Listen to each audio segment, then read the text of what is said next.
I want your full attention here. Do not think about the pink elephant. It is an order. Please do not think about the pink elephant. Hello and welcome to Goa AS or the Nerd Junction, a channel where knowledge meets fun. Today in this video, we are beginning with Sociology Optional, Paper 1, Unit 3, Part C. Research methods, hypothesis, reliability and validity. And by the end of this video, we'll be done with Unit 3. Congratulations! Are you still thinking about the pink elephant?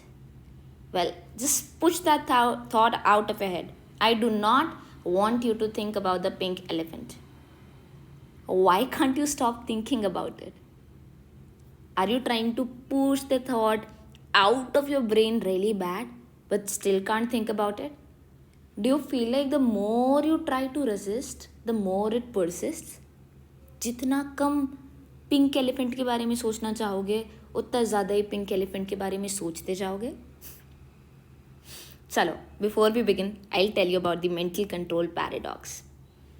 कभी ऐसा हुआ है कि you have worked really hard for a moment, you given it your all, सब कुछ पढ़ रखा है, you could feel the intense pressure, all your attention and energy was channelized into your performance, and with great effort and determination you step forward, but then disaster struck. सब खराब हो गया, you blew it, तुमने अपना जो chance था वो missed up कर दिया, and you experienced one of the most shameful moments in your life.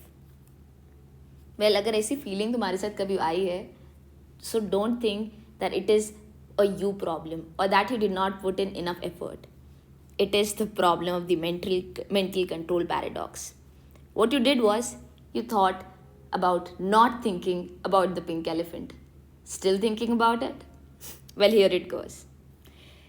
Mental control paradox ये कहता है कि हम जिस thought पे बहुत ज़्यादा focus करते हैं and we try not to think about it, the more we tend to think about it and we can't stop thinking about it. Solution क्या है? Law of reverse effect.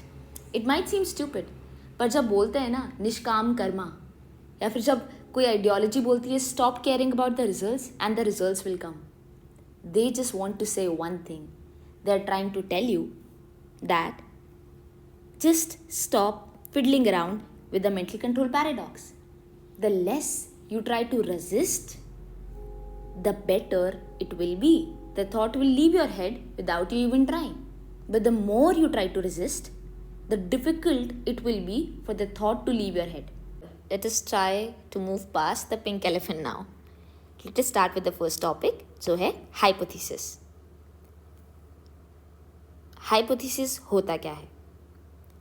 अब hypothesis के लिए एक एग्जाम्पल लेते हैं. सपोज करो तुम अपनी मम्मी के पास बैठे हो और मम्मी ने तुमको बोला कि बेटा ज़्यादा मिठाई मत खाओ, नहीं तो तुम्हारे दांत में कैविटी हो जाएगी. ठीक है, तो ये मेरी मम्मी का हाइपोथेसिस है कि ज़्यादा मिठाई खाने से कैविटी होती है. And this is an explanation और prediction about the relationship between variables backed by our own keen observations and experiences. तो रिसर्च टर्म्स के बीच अगर तरीके से देखें तो हाइपोथेसिस होता क्या है? It is a tentative statement that can be tested through observation and data analysis. ठीक है, ये हाइपोथेसिस है. इजी. चलो, let's move towards its importance and role. Of course, it will help in guiding a research design. क्योंकि it will help researchers define the specific variables. मेरे case में variables क्या थे? मिठाई और cavity, right? तो it helps researchers determine the specific variables they want to study and the relationships they expect to find. Secondly, it helps organizing data collection and analysis. Well, अगर मेरे पास दो variables होंगे तो उनको टेस्ट करने के लिए I will organise data and I will analyse it. This will of course enhance the objectivity, क्योंकि अब मैं जो हाइपोथेसिस है उसको रिजेक्ट या फिर एक्सेप्ट कैसे करूँगी? By employing objective means, and then I will say that I reject this hypothesis और accept this hypothesis.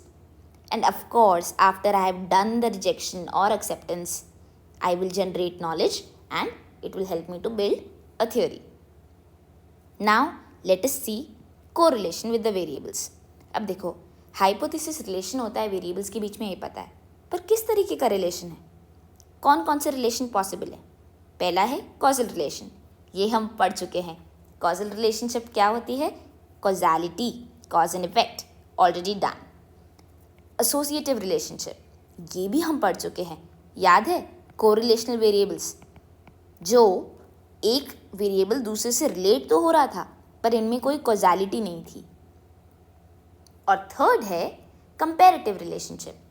Comparative relationship क्या है? इट सजेस्ट कि कुछ डिफरेंसेस और सिमिलैरिटीज दो ग्रुप्स के बीच में या फिर दो से ज़्यादा ग्रुप्स के बीच में हो सकते हैं। एग्जाम्पल लें तो सपोज करो एक हाइपोथेसिस ये प्रपोज कर सकता है कि जेंडर डिफरेंसेस होते हैं पॉलिटिकल पार्टिसिपेशन में, राइट? तो अब बात करते हैं हम लास्ट चीज़ की, नल एंड ऑल्टरनेटिव हाइपोथेसिस। देखो, कोई से भी रिसर्च प्रोजेक्ट में ये दोनों हाइपोथेसिस होती हैं। नल हाइपोथेसिस बोलती है कि जो दो वेरिएबल्स हैं इनके बीच में कोई रिलेशन ही नहीं है, और ऑल्टरनेटिव हाइपोथेसिस बोलती है कि इन दोनों वेरिएबल्स के बीच में एक सिग्निफिकेंट रिलेशनशिप है। जैसे सपोज करो, नल हाइपोथेसिस क्या हुई? नल हाइपोथेसिस हुई कि eating chocolates does not cause cavity. कोई रिलेशन नहीं है इसका, चॉकलेट्स और कैविटी का कोई रिलेशन नहीं है। ये मेरी नल हाइपोथेसिस थी। अब ऑल्टरनेटिव हाइपोथेसिस इसका जस्ट उल्टा होगी, तो क्या होगा? ईटिंग चॉकलेट्स कॉजेस कैविटी, जो मेरी मम्मी ने बोला था। अब रिसर्चर्स डेटा कलेक्ट करेंगे एंड दे विल डिटरमाइन, या तो इसे एक्सेप्ट करेंगे, नल हाइपोथेसिस को एक्सेप्ट करेंगे, या फिर ऑल्टरनेटिव हाइपोथेसिस, पर इनमें से कोई एक ही सही हो सकती है। चलो let's move on to the next part, examples with thinkers. अब देखो, मैंने इन दो थिंकर्स की हाइपोथेसिस दी है। दुर्खाइम ने बोला था कि सोशल इंटीग्रेशन रिड्यूस करता है लाइक्लीहुड ऑफ सुसाइड, और उन्होंने फिर एक ऑब्जेक्टिव एनालिसिस के थ्रू ये प्रूव करा था कि हाँ, जहाँ जहाँ देखा कि जो लोग सिंगल कम थे या फिर जो लोग सोशल सॉलिडारिटी में रह रहे थे, उधर सुसाइड कम था। तो he proved his hypothesis right by objective means later on. Srinivas ने भी श्रीनिवास ने भी सिमिलरली संस्कृताइजेशन पे हाइपोथेसिस दिया था। संस्कृताइजेशन एक प्रोसेस होता है जिसके अंदर लोअर कास्ट ग्रुप्स जो होते हैं, they adopt the customs and rituals of higher caste groups. ऐसा वो क्यों करते हैं? ऐसा वो इसलिए करते हैं because they want to improve their social status. तो उनको लगता है if they copy what the higher class is doing, they will get an improved social status. तो उन्होंने इस चीज़ को कैसे प्रूव करा? दोबारा ही कंडक्टेड एन एथनोग्राफिकल रिसर्च, और उन्होंने भी देखा कि हाँ, यह हाइपोथेसिस ट्रू होल्ड करती है। योर असाइनमेंट अभी यहाँ पे ये है कि इन दोनों हाइपोथेसिस में तुम मुझे बताओगे कि वेरिएबल्स कौन से हैं। Recognise the variables, do it in the comment section. Recognise the variables. The second thing you are going to do is you are going to tell me the kind of relationship the two variables share. Causal है, comparative है, या फिर causal है, comparative है, या फिर associative है। Okay, now let's talk about sources. Hypothesis आती कहाँ से है? पहली बात हो गई थियोरेटिकल फ्रेमवर्क्स। ऑब्वियसली बात है, मुझे कहीं ना कहीं से तो आइडिया आना चाहिए ना। एक हाइपोथेसिस क्या है? दो वेरिएबल्स के बीच का रिलेशन। वो उसके बारे में सोचूंगी कैसे कि किस तरीके का रिलेशन होगा। तो पहली बात थियोरेटिकल फ्रेमवर्क, जैसे कि conflict theory, positivism. Second thing empirical observations. मैंने अपनी लाइफ से ऑब्जर्व करा कि what is going to happen, and then I observe and then I saw कि जैसे मेरी मम्मी ने ऑब्जर्व करा था कि मैंने देखा है जो लोग मीठा खाते हैं उनकी कैविटी होती है, तो उन्होंने उधर से एक हाइपोथेसिस फॉर्म करा। एग्जिस्टिंग लिटरेचर, मैंने लिटरेचर स्कैन करा, और उसके बाद जो ऑलरेडी टेक्स्ट एग्जिस्ट करता है किसी चीज़ पे, उधर से मुझे हाइपोथेसिस का एक आइडिया आया। पर्सनल एक्सपीरियंसेस हो सकते हैं, प्रीवियस रिसर्च। अब ये कुछ और सोर्सेज हैं। इंडक्टिव रीजनिंग, डिडक्टिव रीजनिंग, ये हम कर चुके हैं। देखो, इंडक्टिव रीजनिंग क्या हुआ? सपोज करो मेरी मम्मी ने ये बोला कि मेरी मम्मी ने ऑब्जर्व करा कि जो मेरे सॉक्स हैं ना, वो हमेशा जब भी वो लॉन्ड्री में धोने डालती हैं तो वो मिसमैच होके निकलते हैं। तो एक पैर के साथ दूसरा पैर अलग तरीके से मैच होता है, और उनको समझ में नहीं आता ऐसा क्यों हो रहा है। तो उन्होंने हाइपोथेसिस बनाया कि लॉन्ड्री जब भी वो करती हैं तो वॉशिंग मशीन में एक मॉन्स्टर बैठता है जो कि सॉक्स की अदला बदली कर देता है। ये उनका पहला हाइपोथेसिस था. तो ये हुआ इंडक्टिव रीजनिंग पे based, because it was derive from observations and patterns observed in real life situations. उन्होंने देखा कुछ उल्टा हो रहा है, ये बार बार सॉक्स जो हैं वो मिसमैच कैसे हो जाते हैं, तो उनको लगा कि इस तरीके से हुआ है. अब डिडक्टिव रीजनिंग क्या हुई, उन्होंने अभी जो इंडक्टिव रीजनिंग कर लिया, हाइपोथेसिस बना लिया, अब इस पर रिसर्च करा. उन्होंने बहुत टाइम तक सॉक्स के ऑर्डर को नोट करा और उनको रियलाइज़ हुआ कि जो बच्चा है ना, मेरा बच्चा ही अलग से फोल्ड कर रहा है सॉक्स को, मतलब वो दोनों मिसमैच पेयर्स को ही लॉन्ड्री में धोने को डालता है, इसलिए धोने में अलग निकलते हैं. तो उन्होंने डिडक्टिव रीजनिंग से कौन से हाइपोथेसिस पे आए, उन्होंने ये बोला कि नहीं, जो मिसमैच सॉक्स है उसका कारण ह्यूमन एरर है, मेरे बच्चे की गलती है, मॉन्स्टर जैसा कुछ भी नहीं है, it is my kid who is doing it. And then जो हाइपोथेसिस बनी वो भी थी on the basis of deductive reasoning. फिर है एनालॉगस स्टडीज़. इसका मतलब क्या है, insights from studies conducted in related fields. जैसे सपोज करो एंथ्रोपोलॉजी में कोई स्टडी है, उसको यूज़ करके मैंने उससे इंस्पायर होके आई फॉर्म्ड ए हाइपोथेसिस इन सोशोलॉजी. सेरेंडिपिटी क्या होता है कि कुछ अनएक्सपेक्टेडली हो जाए. सो ओके, ये बहुत ऐसे रेयरली होता है, ठीक है. So rarely something emerges unexpectedly from unexpected sources और कैजुअल ऑब्जर्वेशंस. मैंने कहीं मैं I was not looking for something but I found something all of a sudden and that is what serendipity is. तो वो भी एक सोर्स हो सकता है फॉर हाइपोथेसिस फॉर्मेशन. याद रखना, serendipity can also be a source for common sense thought process के लिए, राइट. कॉमन सेंस से अगर मुझे सोशोलॉजी की तरफ जा रहा है तो कॉमन सेंस के लिए मेरा कोई ख्याल आना मेरे दिमाग में, उसके लिए भी serendipity could be a factor. So we are done with hypothesis. Now we are starting with reliability. Let us start this by defining reliability. होती क्या है reliability? हम कर चुके हैं वैसे, चलो दोबारा बताती हूँ. इमेजिन करो तुम एक स्टैंड अप शो में हो and you are trying to measure how consistently funny a comedian is. तो reliability क्या है, उस कमेडियन की तरह है जो कि कंसिस्टेंटली डिलीवर करता है same level of laughter show after show regardless of the audience और द वेन्यू. तो ये किस चीज़ के बारे में है reliability, repeatability and consistency in a social research. तो रिलायबिलिटी को अगर मैं रिसर्च टर्म्स में बोलूँ तो इट इज़ हाउ कंसिस्टेंट और डिपेंडेबल अ मेजरमेंट इंस्ट्रूमेंट और स्टडी इज. मेजरमेंट इंस्ट्रूमेंट का मतलब क्या है, जैसे सपोज करो इंटरव्यू हो गया, क्वेश्चनर हो गया, these are all measurement instruments, right. It ensures that we get the same results when we apply the same test और measurements to the same subjects और फिनोमेना. ठीक है, चलो let's start with the types of reliability. अब पहला type क्या होता है, पहला टाइप है टेस्ट रीटेस्ट रिलायबिलिटी. अब हम स्टैंडर्ड की बात कर रहे थे तो वही कंटिन्यू करते हैं. तो अगर मैं टेस्ट रीटेस्ट रिलायबिलिटी की बात करूँ तो it is like you are going to a comedy show and you are laughing your heart out. अब एक वीक बाद तुमने डिसाइड किया दोबारा जाओगे और वो कॉमेडियन तुमको अभी भी फनी लग रहा है.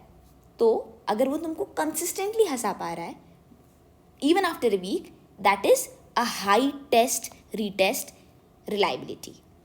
Next is the internal consistency reliability. Again you are at a comedy club और हर जोक जो कॉमेडियन का है वो परफेक्टली कनेक्ट हो रहा है उसके अगले जोक के साथ, पूरी स्टोरी वीव कर रहा है वो बड़ी अच्छी सी. अब ये है internal consistency. The comedian is making sure कि उसकी सारी जोक्स जो हैं वो सिंक में हो, राइट.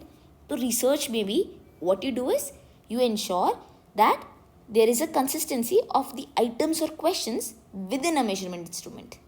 ठीक है. Now, the third one is inter-rater reliability. This is like having multiple people rating the funniness of a comedian's jokes. तो अगर सब लोगों को लग रहा है कि यही चीज़ फनी है तो हमारे अंदर एक हाई इंटर-रेटर रिलायबिलिटी है. पैरेलल फॉर्म्स रिलायबिलिटी क्या होता है, अब इमेजिन करो कि दो कॉमेडियन हैं and there performing the same kind of jokes only, पर वो बस स्लाइटली डिफरेंट है. तो फिर भी अगर सेम अमाउंट ऑफ लाफ्टर आ रहा है उनसे तो इसका मतलब both versions have high parallel forms reliability.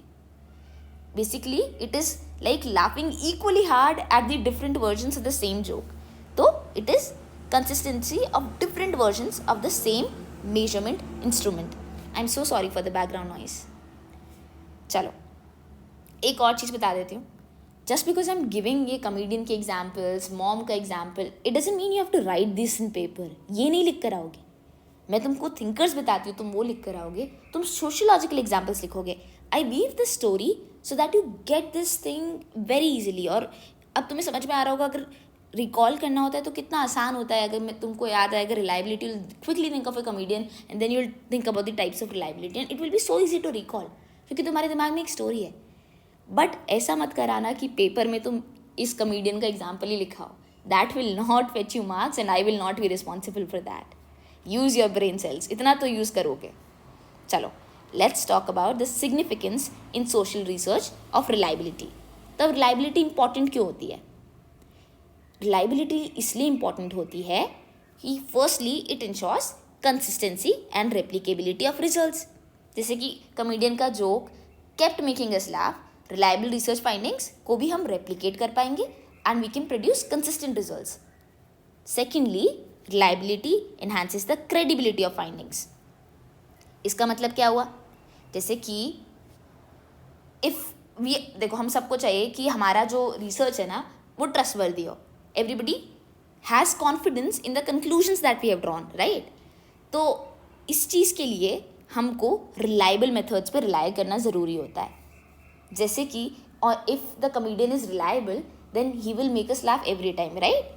तो वैसे ही अगर हमने रिसर्च के अंदर एक रिलायबल मेजर यूज़ किया है देन द रिसर्च फाइंडिंग्स जो भी आएंगी वो कॉन्फिडेंस जनरेट करेंगी. ठीक है. The third one is it facilitates cross study comparisons.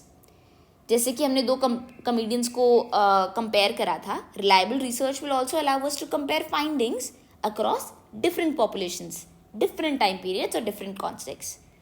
The last one is that it aids in theory building and generalization.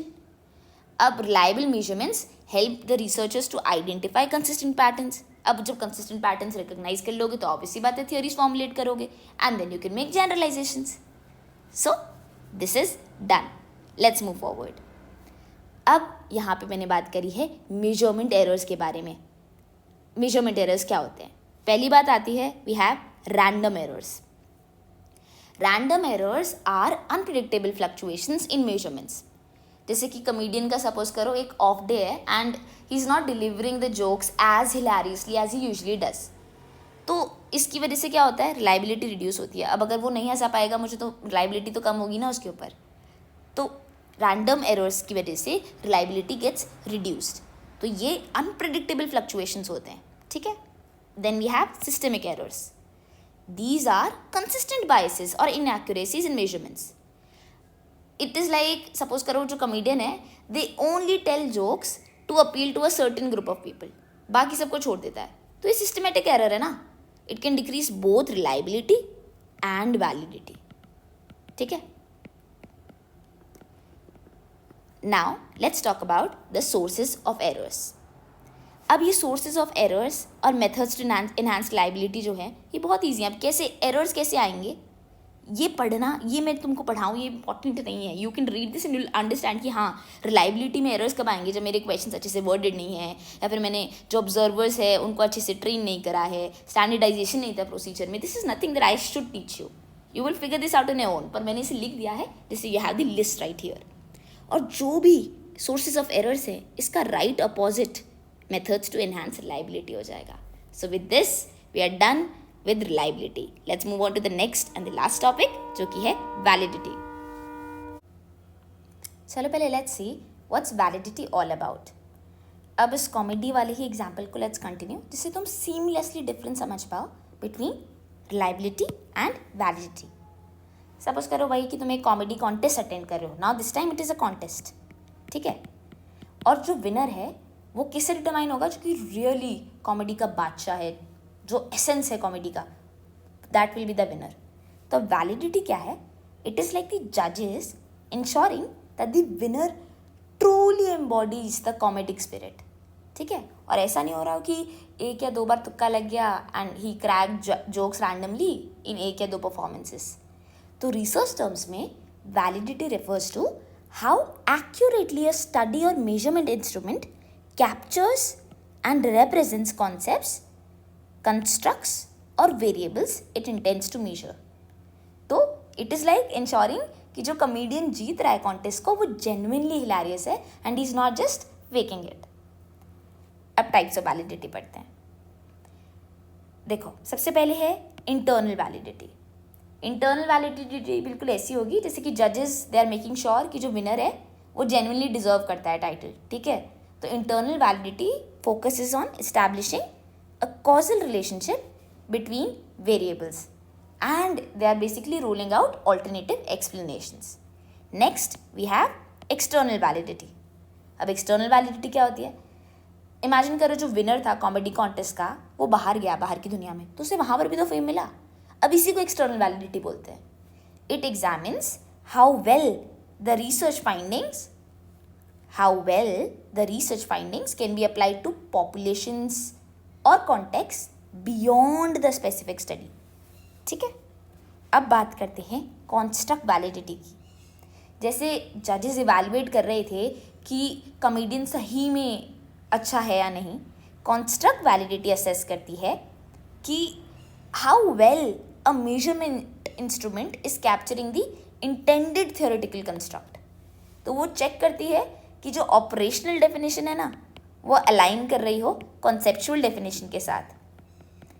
ठीक है, इसका मतलब समझ रहे हो ना कि अगर सपोज करो मैंने कॉमेडी को डिफाइन करा था कि कितनी हंसी आ रही है लोगों को, उसको देखा, मैंने देखा कि कितनी पंच लाइन्स हैं, और फिर मैंने एक अजीब सा क्राइटेरिया डाल दिया कि कॉमेडी तो वो भी हो जाएगी जब कितनी बार वो बंदा अपने हाथ हिलाएगा. अब ये कॉमेडी थोड़ी है, लेकिन मैंने इसे अपनी ऑपरेशनल डेफिनेशन में डाल दिया.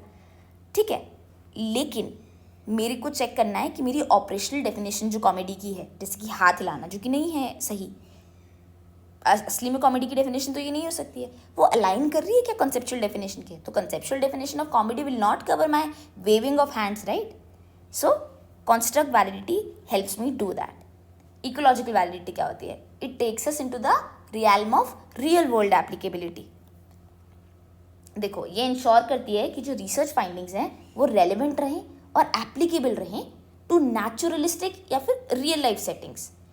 Basically it is like a comedy act that resonates with everyday life and captures the complexities of social phenomena. Content validity क्या होती है? Content validity is like checking if the comedy act cover all the essential element of comedy. सारी चीज़ें cover तो कर ली ना measurement instrument ने. सारे जो, अगर मैंने किसी चीज़ को मेजर करना है तो it must cover the entirety of the social phenomena that I am trying to measure. उसके सारे क्राइटेरिया को उसको कवर करना चाहिए, और वही कंटेंट वैलिडिटी होती है. Now we have the criteria related validity. अब इसका अगर मैं कॉमेडी वर्ल्ड में एग्जाम्पल दूँ तो इट इज़ लाइक कि जजेस कंपेयर कर रहे हैं कि जो कॉन्टेस्ट की जो स्किल, जो कॉन्टेस्ट का विनर है उसकी जो स्किल्स हैं, उसको अगर मैं कंपेयर करूँगी से कोई लेजेंड के साथ जो कॉमेडी लेजेंड माना जाता है, एग्जाम्पल ले लो कपिल शर्मा के साथ कंपेयर कर रही हूँ, तो व्हाट इज़ इट लाइक. तो criteria related validity will assess कि कितना अच्छे से एक मेजरमेंट इंस्ट्रूमेंट प्रिडिक्ट कर पा रहा है या कोरिलेट कर पा रहा है विद अ स्पेसिफिक क्राइटेरिया और आउटकम. ठीक है,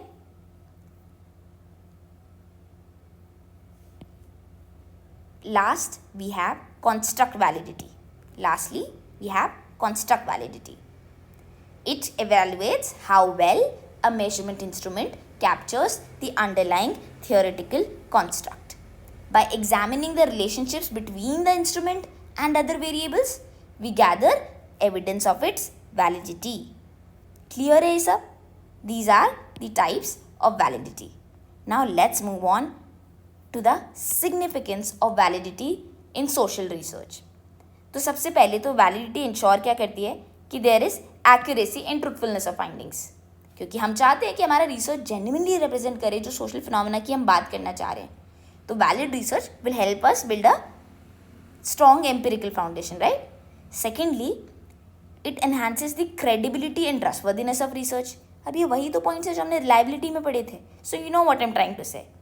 Third is it facilitates the application of research in real world context. कैसे? क्योंकि वैलिड फाइंडिंग्स के, अगर कोई वैलिड फाइंडिंग है तो it will have practical implications and it can be used to inform decision making and interventions.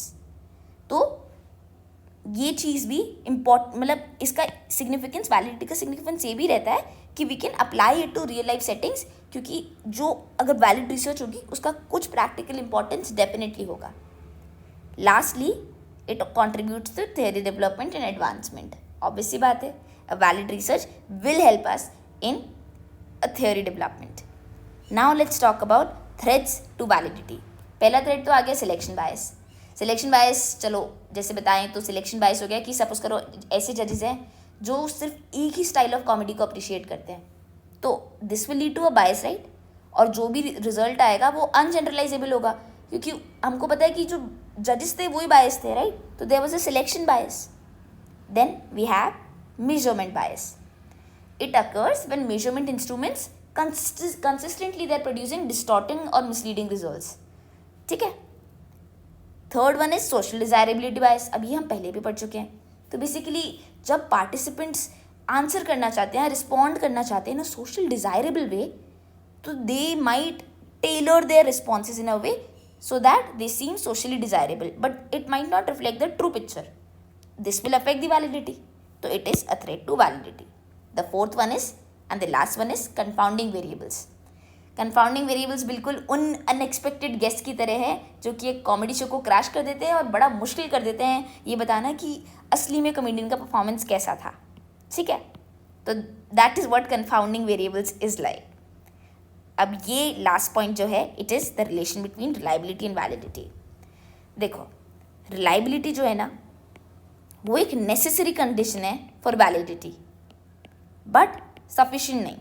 इसका मतलब क्या है, रिलायबिलिटी होगी तभी वैलिडिटी होगी, सही बात है, लेकिन सिर्फ और सिर्फ रिलायबिलिटी के होने से वैलिडिटी हो ये ज़रूरी नहीं है. और भी फैक्टर्स हो सकते हैं जिसकी जो भी प्रेजेंट होंगे उसके बाद ही वैलिडिटी पॉसिबल है. तो the result being reliable is important, but it is not sufficient for it to be valid. Is it clear? Now let's skip to the PYQ. देखो, 2022 का क्वेश्चन है, what is reliability? Explain the different test available to social science researcher to establish reliability. Done. 2021, explain the different types of non-probability sampling techniques, bring out the conditions of their usage with their appropriate examples. Also done. Do you think ethnomethodology helps us in getting reliable and valid data? Justify your answer. You know what reliability is. You know what validity is. You know what ethnomethodology is. बस तीनों को combine ही तो करना है. You can do it. Basic application base, कुछ भी खास नहीं है इसमें. 2020 का, discuss the importance and sources of hypothesis in social research. Done. 2019, explain the probability sampling strategies with examples. Done. 2017, how can one resolve the issue of reliability and validity in the context of sociological research on inequality? अब देखो, इन्होंने बस एक inequality का दे दिया कि एक sociological research का तुम्हें टॉपिक दिया है, बट द क्वेश्चन रिमेन्स कि how do you resolve the issue of reliability and validity. तो तुम रिलायबिलिटी और वैलिडिटी को कैसे एड्रेस करते थे? मेजर्स टू एड्रेस कि ये जो चीज़ें हैं, जो भी हमारी फाइंडिंग्स है वो रिलायबल और वैलिड रहे, वही तुमको लिखना है, but you just have to tailor it according to the concept of inequality. It is easy, application based. Next one, illustrate with the example the significance of variables in sociological research. Direct question. 2016, hypothesis is a statement of the relationship between two or more variables. Elucidate by giving example of poverty and illiteracy. अब बस ये एक चीज़ extra डाली है. ठीक है, हमको ये चीज़ स्टेटमेंट एक्सप्लेन करना है कि हाँ, हाइपोथेसिस रिलेशनशिप होता है between two or more variables, and we have to just show it by giving the example of poverty and illiteracy. बस तुमको ये दिखाना है कि ये दो वेरिएबल्स जो हैं, पोवर्टी और लिटरेसी, ये किस तरीके का रिलेशन शेयर करेंगे, कॉजल, कंपैरेटिव, एसोसिएटिव, और बस हमको वही तो दिखाना है. और हमको जैसे मैंने पियर बोर्डियो लिख दिया है, because when you think about poverty and literacy, अगर इतनी क्लास के बाद भी तुम्हारे दिमाग में पियर बोर्डियो नहीं आ रहा है, it means you are lacking revision. Revise the stuff multiple times. ठीक है. लेट्स मूव ऑन टू 2015 का question. Why is random sampling said to have more reliability and validity in research? अभी इस तरीके से फ्रेम्ड है, तुम्हें पता है रिलायबिलिटी क्या है, वैलिडिटी क्या है, रैंडम सैम्पलिंग क्या है, प्लस तुमको ये भी पता है कि रैंडम सैम्पलिंग के बेनिफिट्स क्या है, वो सिग्निफिकेंस ही तो लिखनी है in the form of reliability and validity. Basic application based. What are variables? Discuss their role in experimental research. Direct question. How many types of sampling designs are there? Direct question. What is the importance, 2008 ka, what is the importance of sampling in sociological studies?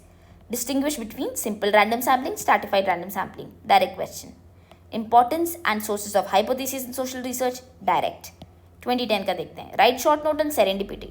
We have discussed what serendipity is और इसका जो importance है वो सिर्फ hypothesis building में हो ज़रूरी नहीं है. We also discuss this in the sense of in the terms of common sense. तो तुम वहाँ पर भी mention कर सकते हो. Next 2002 का और last question. Write a short note on theory and fact. We have done this. An entire slide was present on this. So we are done with this topic. I hope you are no more thinking about the pink elephant. I know I just made you think. I'm so sorry. Keep doing some work so that you can stop thinking about the pink elephant. See you in the next class.